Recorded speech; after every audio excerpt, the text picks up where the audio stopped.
Gerard Manley Hopkins, 1844 to 1889.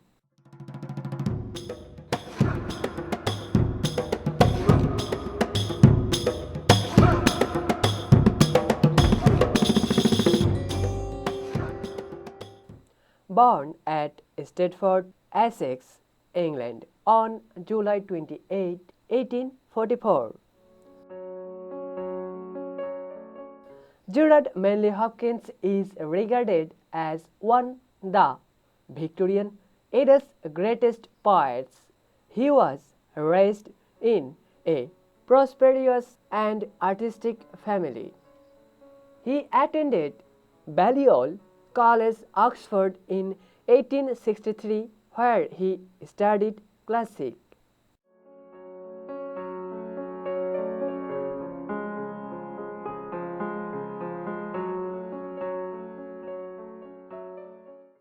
In 1864, Hopkins first read John Henry Newman's Apologia pro Viasua, which discussed the author's reasons for converting to Catholicism. 2 years later, Newman himself received Hopkins into the Roman Catholic Church.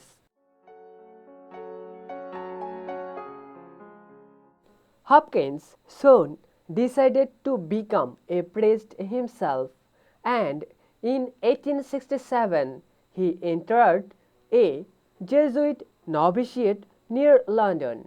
At that time, he vowed to write no more unless it were by the wish of my superiors.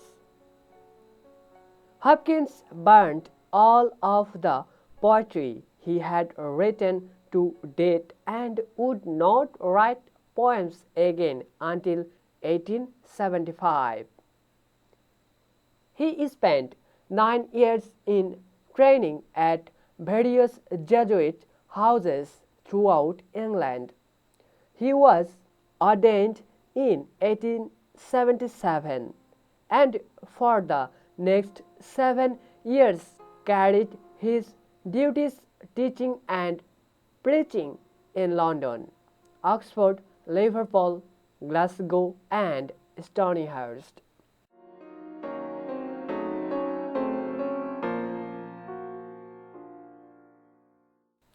In 1875, Hopkins began to write again after a German ship, the Deutschland, was wrecked during a storm at the mouth of the Thames River. Many of the passengers, including 5 Franciscan nuns, died, although conventional in theme.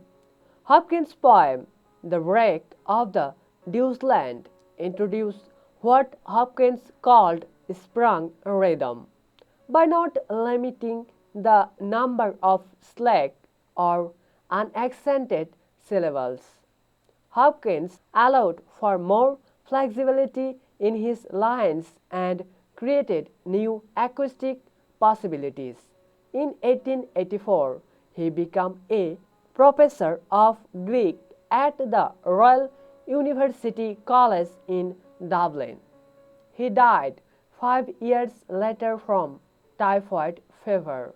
Although his poems were never published during his lifetime, his friend, poet Robert Bridges, edited a volume of Hopkins' poems that first appeared in 1918.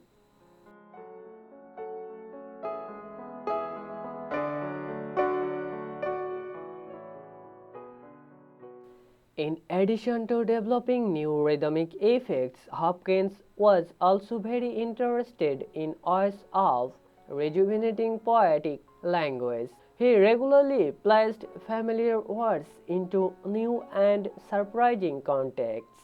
He also often employed compound and unusual word combinations. As he wrote in a letter to Bridges, no doubt my poetry errs on the side of oddness. 20th century poets such as W. H. Auden, Dylan Thomas, and Charles Wright have enthusiastically turned to his work for its inventiveness and rich oral patterning.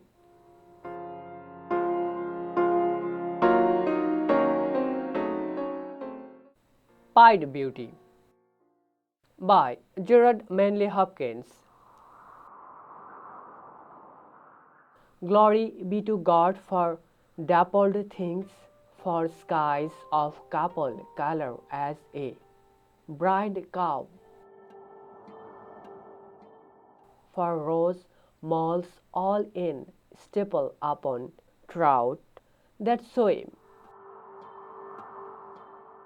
fresh farkle, chestnut falls, finches wings, landscape plotted and pieced, fold, fallow and flow, and all traits their gear and tackle and trim. All things counter original, spare strength, whatever is fickle, freckle, who knows how, with swift, slow, sweet shower, a diesel dim. He fathers forth whose beauty is past chance, praise him.